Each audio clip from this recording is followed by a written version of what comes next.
안녕하십니까. 저는 소개받은 응급의학과 원경입니다.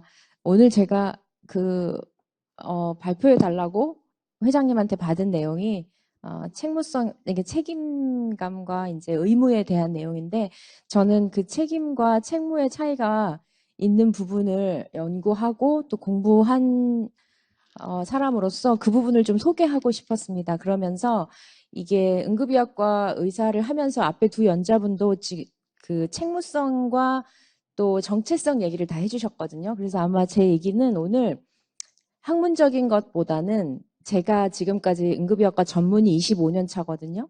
그동안에 제가 가지고 온 생각과 그걸로 제가 정체성을 찾아갔던 얘기들을 주로 하겠습니다.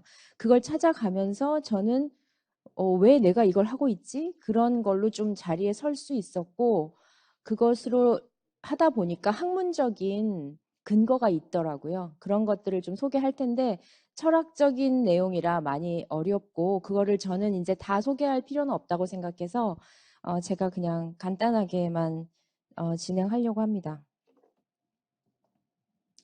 오늘 함께 나눌 얘기들은 어떤 얘기들인지 제가 한번 얘기를 해보겠습니다. 지금 저희가 이제 제가 전문의로서 25년을 살아왔는데요. 중간중간 계속 여러 가지 일로 주변의 문화가 많이 변해가고 있습니다. 그리고 의료의 현장도 사고의 전환이 많이 필요한 순간들이 많이 왔습니다. 몇 년 전까지만 해도 이제 감염병이 이렇게 문제가 생길 거라고 생각하지 않았는데 감염병 팬데믹을 겪었고요. 원래는 우리의 의학은 의료 중심, 그러니까 의사 중심으로 개발이 된 학문이고요. 이거가 이제는 그 문화가 변하면서 환자 중심으로 많이 바뀌었습니다. 그래서 요즘에는 페이션트 센터드 케어, 그래서 환자 경험 평가라는 말을 쓰고 있고요. 또 피플 센터드 케어라는 말도 쓰고 있습니다. 그리고 지금 제가 말씀드릴 내용이 좀 어렵다기보다는 생소한 그런 내용이 될 거고 제 경험을 나누고 싶습니다. 제 과거와 현재 그리고 우리가 다 같이 나아갈 바 그리고 이거는 우리가 아니라 저의 취약성에 관한 문제를 선생님들하고 공유를 하고 싶습니다. 그리고 이거는 정답이 있는 것이 아니라 자기의 성찰이 관련된 그런 문제들이고 이거를 찾아가면서 제가 동기부여를 받았던 얘기를 해보고 싶습니다. 윤리적인 민감성에 관련된 얘기일 수도 있고요. 제가 전문직 정체성을 지금도 찾아가고 있고, 정체성을 찾아가고 있는 그 여정에서 선생님들을 초대하고 싶습니다.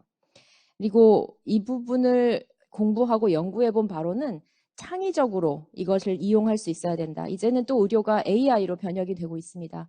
AI는요, 인간을 절대로 대체할 수 없다고 저는 생각하는 사람이고, 그 부분에는 분명히 인간적인 인본주의적인 의사가 있기 때문에 우리는 응급의학과 의사는 절대로 AI로 대체될 수 없습니다. 저는 그거에 대한 많은 자료도 갖고 있습니다.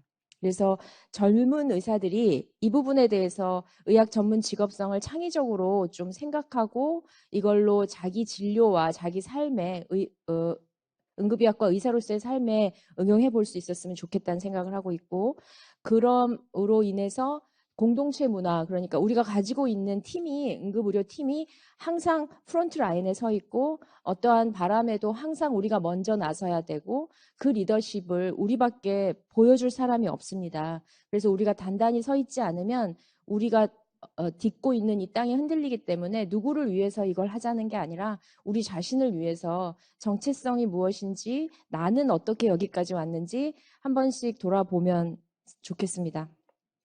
전문직 정체성 형성과 이것에 대한 의학 전문 직업상의 역할 그리고 오늘 주제인 책무성에 대해서 간단하게 말씀드리겠습니다. 여러분은 왜 의사가 되셨어요? 저는 확실한 직업이기 때문에 여자로서 가장 확실한 직업이라고 생각했습니다. 그래서 했거든요. 무슨 저는 뭐 히포크라테스 선서나 슈바이처 이런 거랑 상관없었습니다. 그래서 이 전문직을 택하게 됐고요. 의사로 살아오는 동안에 선생님들 여러 순간의 멘탈의 붕괴를 경험한 적이 있으셨겠죠. 그때를 한번 떠올려 보시기 바랍니다. 어떠셨는지, 어떠셨어요? 저는 이런 생각을 많이 했습니다. 왜냐하면 제가 1년차 할 때는 전문의 고시가 없었습니다. 여기 그런 분들이 또 와 계시지만 저희 선배님들이 계시지만 전문의 고시도 없는데 제가 응급의학과를 택하니까 마취과 저는 이대를 나왔거든요. 마취과의 아주 높은 교수님이 저를 연구실로 부르셔가지고 저를 굉장히 불쌍한 아이를 보듯이 바라보면서 왜 하필 그런 얘기를 하셨어요. 그러다가 제가 응급의학과를 하니까 응급실에서 너무 많은 스트레스와 그 무너짐을 당하면서 난 왜 하필 지금 여기 있지? 이런 생각들을 많이 했습니다. 그리고 제가 어쩌다 보니 응급의학과 전문의가 됐고 어쩌다 보니 어른이 돼 있고 어쩌다 보니 많은 팀과 제자들을 거느리게 됐습니다. 그리고 다시 선택하면 내가 응급의학을 할까? 이 생각들로 계속 반복적으로 고민하면서 여기까지 왔고요. 또 하나가 더 있습니다. 지금이라도 내가 신분 세탁을 할 수 있지 않을까? 이런 생각을 아직도 가끔은 떠올립니다. 그래도 요즘은 좀 덜 하는 편입니다. 그럴 때마다 어떻게 해야 되지 이런 생각으로 살아왔습니다. 그게 제가 보기에는 정체성 찾기의 여정이었다고 생각합니다. 그래서 전문직 정체성 그리고 원래 개인의 정체성이 차이가 조금 있고 비슷합니다. 거기에 우리가 어떻게 의학 전문 직업성을 역할로 적용시킬 것인지 본인이 지금까지 살아온 과정의 정체성은 어떻게 만들어졌는지 그것들을 생각해 보셨으면 좋겠습니다. 제가 요즘에 이제 다 읽고 여러분들한테 많이 소개하고 싶었던 책 중에 정체성에 관련된 책이 굉장히 많거든요. 근데 이 책이 되게 쉽고 재밌습니다. 그 고려대학교 심리학과의 박선은 교수님이 온전한 나로 살기 위한 정체성의 심리학이라는 책을 쓰셨습니다. 저는 전문 직업상 연구하다 보니까 인문학자들, 사회의학자들이 인간의 행동과 그런 것들의 팀 커뮤니케이션을 연구하는 학자들이 논문으로 쓴 거를 다 집대성해서 리뷰로 해서 책으로 내놓은 것들이 굉장히 좋은 게 많거든요. 그래서 그거를 읽으면서 제가 많이 조언을 받습니다. 왜냐하면 거기에는 우리가 찾고자 하는 과학적인 근거가 있기 때문에 그냥 이야기가 아니라 과학적인 근거가 있기 때문에 이것을 읽어봤는데요. 왜 내가 누군지 알아야 할까? 이렇게 시작을 하고 있고요. 요약을 보면 삶의 많은 문제는 나 자신에 대해서 제대로 알지 못하기 때문에 발생한다. 나를 발견하기 위해 꼭 책을 읽고 강연을 듣고 여행을 떠날 필요는 없다. 대신 나의 인생 이야기를 찬찬히 들여다보자.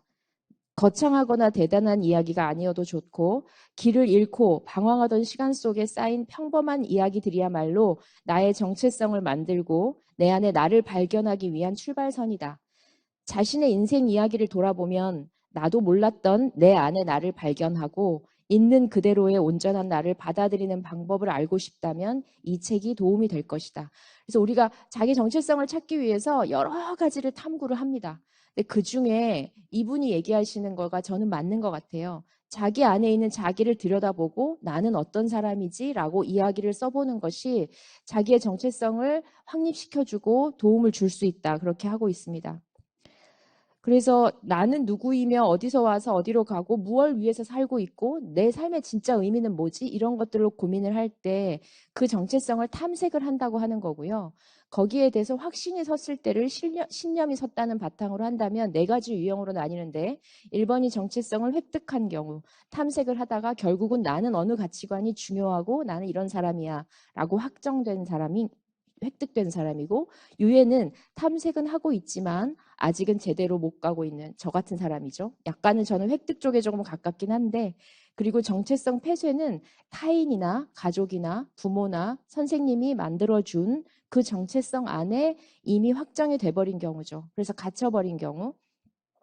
그리고 정체성의 혼미는 탐색도 하지 않고 신념도 찾지 않고 그런 혼란한 상태에 있는 사람인데 20대에 있는 우리나라뿐만 아니라 전 세계에 있는 많은 청소년들, 젊은 청년 세대들 조사해 봤더니 우리나라에 있는 청년들이 획득과 유해를 가지고 있는 1번, 2번 유형이 10% 미만이더라. 다른 나라는 거의 이분하게 조금 이게 바뀌어 있는데 우리나라는 정체성에 탐구하는 거를 학교 때 가르치지 않거든요. 자기에 대해서 성찰하는 거를 가르치지 않거든요. 그래서 이것이 좀 많이 문제다. 이런 얘기를 하고 싶습니다. 그래서 내 삶의 주인이 바로 나임을 천명하는 것. 이게 정체성이고 여기에 나오는 얘기가 굉장히 중요해서 저는 전문 직업성을 탐구할 때 이 내용이 굉장히 그래서 정체성이구나 이런 생각을 하게 됐습니다. 누구 또는 무엇 때문에 어떤 선택을 했는지와 상관없이 선택을 통해 느끼는 기쁨이나 행복, 좌절, 슬픔의 결과를 온전히 수용하고 이를 바탕으로 앞으로 더 나은 선택을 할 수 있다. 이러한 과정이 더 자유로운 선택을 하게 하고 그 책임 또한 받아들이는 진정한 삶의 주인으로 살게 해주는 것이다. 제가 생각해도 정체성은 이런 것 같습니다. 내가 오늘 하고 있는 이 일이 어떠한 결과가 생기든지 간에 자기가 선택을 했으면 그것에 대한 결과를 수용하고 거기에서 좌절이 있더라도 정체성이 확고하다면 그것을 받아들이고 책임을 지고 그 다음 앞으로 더 나은 선택을 할 수 있는 밑바탕이 되는 것. 그것이 개인의 정체성입니다.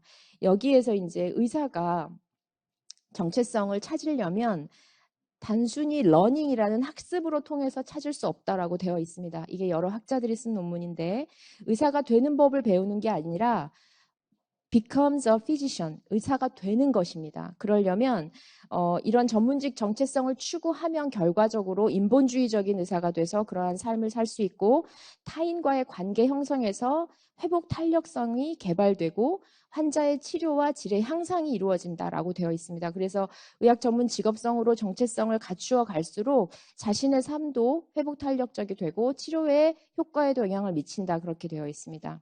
그래서 이러한 정체성이 어떻게 형성되어지는지 그리고 이 형성되는 과정에서 맨 왼쪽에 있는 것을 보시면 자신의 타고난 선천적인 어떤 기질이 있습니다. 거기에서 자기의 개인적으로 개발되는 것들이 생기고 그 이후에 관계 형성에서 또다시 생기고 사회적인 형성 과정에서 자신의 개인의 정체성이 형성되어지는 과정에서 응급의학과라는 사람은 퍼스널 아이덴티티를 가지고 있다가 전공의 과정과 또 전문의 과정을 거치면서 이 영향이 포지티브적인 면도 있고 네거티브적인 면도 있지만 쭉 영향을 받으면서 결국은 프로페셔널 아이덴티티까지 생기는 그 과정을 이루어가고 이 중간에 제일 중요한 거는 종적으로 성찰과 멘토링이 굉장히 중요하다. 그렇게 나와 있습니다. 전문직의 그 정체성에서 제일 중요한 또 그 가치는 뭐냐면 정체성 형성을 뒷받침해 주는 것들에는 성찰과 다인과의 관계 형성 그리고 회복 탄력성 이 주제가 서로 상호 의존적인 관계를 형성하면서 자기 정체성이 계속 형성이 된다고 합니다. 어차피 우리는 상호작용을 하지 않으면 살아갈 수 없는 그런 직업을 가지고 있기 때문입니다. 그 다음으로는 우리가 왜 의학 전문 직업성을 잘 이해하지 못하냐면 들어본 적도 없고 그리고 동양과 서양의 문화가 다른데 우리는 서양 학문을 배우고 있습니다. 그래서 이 영미권 의사들이 자신이 뛰어나다, 자신이 너무 잘하고 있다. 그리고 그 시민들과의 관계 형성에서 신뢰를 더 회복하고 싶어서 만든 게 윤리규약입니다. 그것에서 유래를 했고 그리고 이 전문 직업성이라는 거는 가치이기 때문에 정의를 내릴 수가 없습니다. 그래서 정의가 아니기 때문에 우리는 과학자라서 빨강은 빨갛고 파랑은 파래야 되는데 정의를 내릴 수 없어? 그럼 이건 뭐야? 이렇게 모호한 거를 우리는 싫어합니다.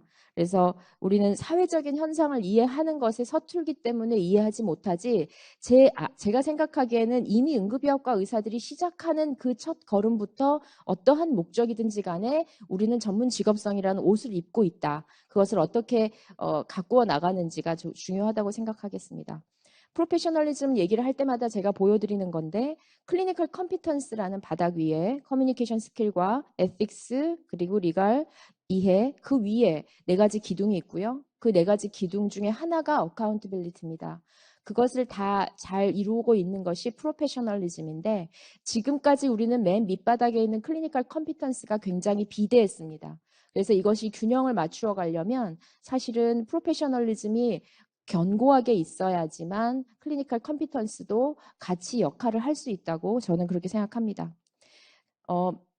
존 목셀 목사님께서 우리가 말은 하지만 사람들이 느끼는 거는 감정이라고 했거든요. 저는 전문 직업성이 우리가 다른 환자나 보호자, 국민들이 느끼는 우리의 태도라고 생각합니다. 사람들이 소통할 때요. 단어는 7%밖에 기억을 못한다고 합니다. 그래서 맨날 우리가 설명해서 보내면 환자들이 잘 다 까먹고 그런 말 들은 적 없어요라고 얘기하기 때문에 기록에 잘 남겨야 되잖아요. 그런 것처럼 말하는 거는 하나도 기억 못하고 그 사람 너무 강압적으로 얘기했어.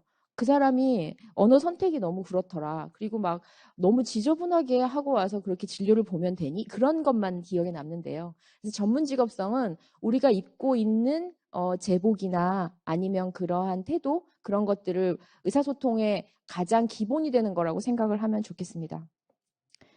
시간이 얼마 안 남았기 때문에 넘어가겠습니다. 책무성은 책임감과 좀 다릅니다. 책임은 response라는 말에서 유래한 걸로써 어떤 태스크가 주어졌을 때 내가 반응하는 거기 때문에 타인에 의해서 주어질 수가 있습니다. 그래서 그거는 사고의 결과가 아니라 어떤 사건을 행하는 그 행위의 책임이고요. account라는 말은 설명하다잖아요. 그래서 accountability는 어떤 사건을 결과를 내가 잘 이해해서 설명할 수 있다. 설명할 수 있다라는 내용은 타인의 얘기도 들어야 된다는 내용이에요. 그래서 이 accountability는 사실은 타인에 의해서 주어진다기보다는 내 스스로 만들어가는 책무성, 그래서 조금 더 하이라키 개념입니다.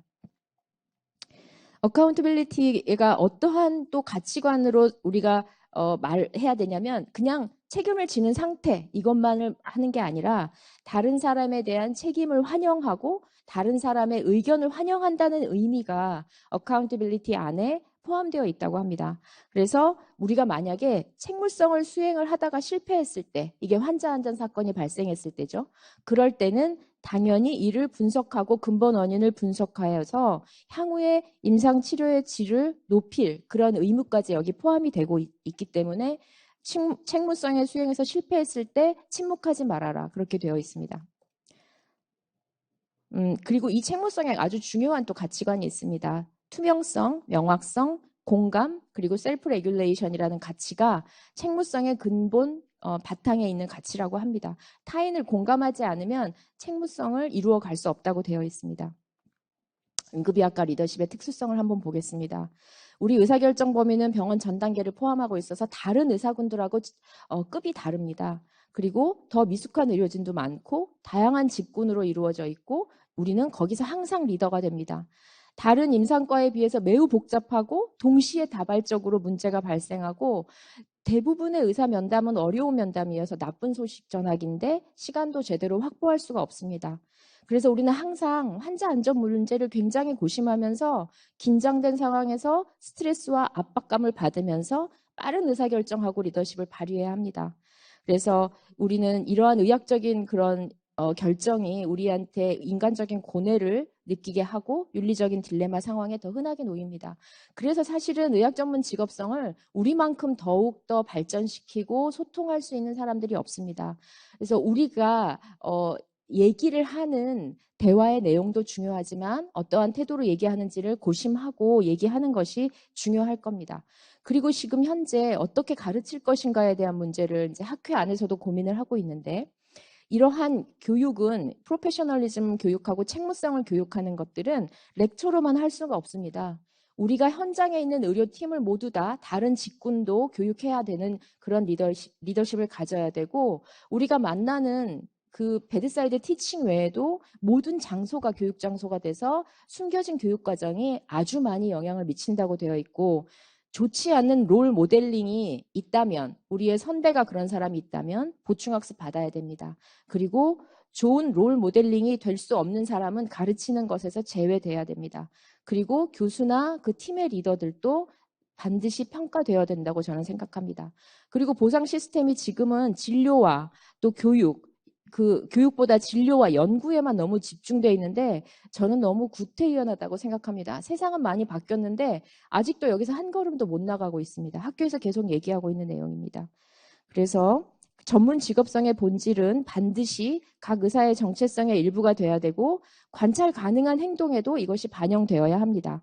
그리고 전문 직업성을 어떤 분들은 윤리적인 규약이나 규칙, 세트 이렇게만 생각하시는데 그게 아니라 그저 이거는 우리가 추구해야 될 이상형이라고 생각하시면 되겠습니다. 다시 취약성으로 돌아왔습니다. 나는 지금 여기서 뭘 하고 있을까? 나는 왜 응급의학과 의사가 되었지? 이런 생각을 느낄 때마다 내가 완전히 고갈되고 탈진되는 느낌. 그러면서 내가 서 있는 이 땅이 정말 안전하지 않아. 이런 느낌 많이 받았습니다. 나의 존엄성은 어디 있고 내가 가치 있는 삶이 뭐지? 이것이 바로 정체성에 대한 탐구의 시작입니다. 그걸 우리는 취약성이라고 부르거든요. 그 취약성에서부터 사실은 시작을 합니다. 그래서 응급의학과에서 나의 전문 직업성에 대한 셀프 리플렉션을 해보면 사실은 저는 제가 행복하기 위해서 전문 직업성을 추구해 왔고요. 내가 들여다보는 모든 딜레마 상황을 의학 전문 직업성으로 성찰해 보면서 내가 어디쯤 왔는지 앞으로 어디를 향해 갈지가 보였습니다. 그래서 나를 가장 나답게 만드는 것이 의학 전문 직업성이고 그게 저를 지금까지 버티게 해준 것이라고 저는 생각하고 여러분께서는 개인의 창의성으로 이 의학 전문 직업성을 바라보고 자신을 빛나게 하는 도구로 사용했으면 좋겠습니다. 의료인이 추구하는 최종 목표는 환자 안전입니다. 그래서 의사는 환자가 안전하기 위해서 내가 안전한 환경에서 의료 행위가 행해져야 되고요. 의학 전문 직업성의 정체성에 대한 추구가 이를 뒷받침해 줄 수 있습니다. 그리고 인본주의적인 의사의 삶과 성찰, 그리고 타인과의 관계 형성과 직무 수행에서 회복 탄력성 개발과 함께 이 치료의 질도 향상시키는데 전문직 정체성이 관여하고 있다는 것을 기억해 주셨으면 감사하겠습니다. 그리고 책무성을 본다면 그 안에는 투명성과 공감과 자기 규제가 반드시 있고 그래서 우리가 책무성의 수행에 실패를 경험했을 때마다 근본 원인을 분석하려고 노력하는 것이 필요하겠습니다. 이상입니다. 감사합니다.